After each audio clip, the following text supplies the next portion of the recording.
Today we will be demonstrating how to use the kidney-specific in vivo transfection reagent manufactured by Altogen Biosystems.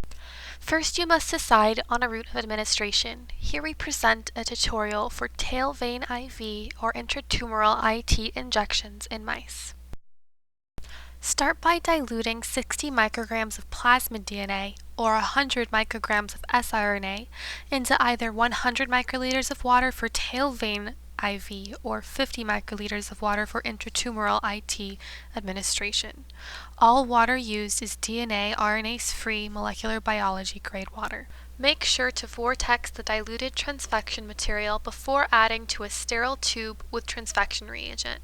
For tail IV, use 50 microliters of transfection reagent, and for intratumoral administration, use this chart to determine the optimal volume.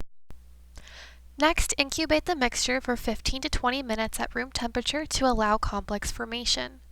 Then add 10 microliters of transfection enhancer reagent, gently vortex, and incubate for an additional 5 minutes at room temperature.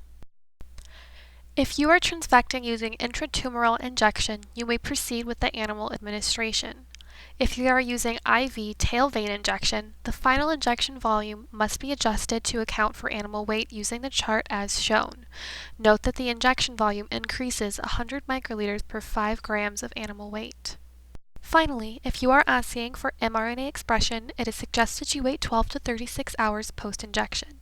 If you are assaying for protein levels, it is suggested you wait 24 to 48 hours post-injection for best results.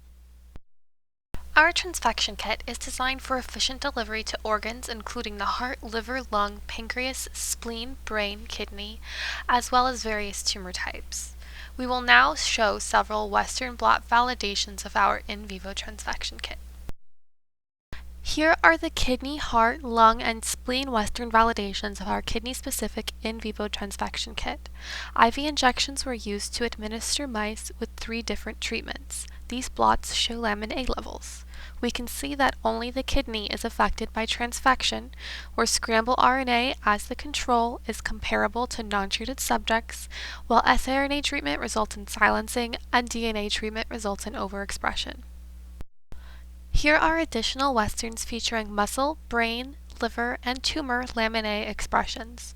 The tumor sample was treated subcutaneously rather than via IV.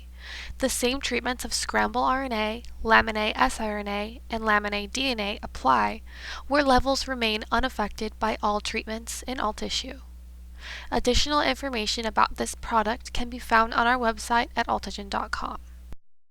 Thanks for watching our tutorial. For more information or products, visit us at altogen.com.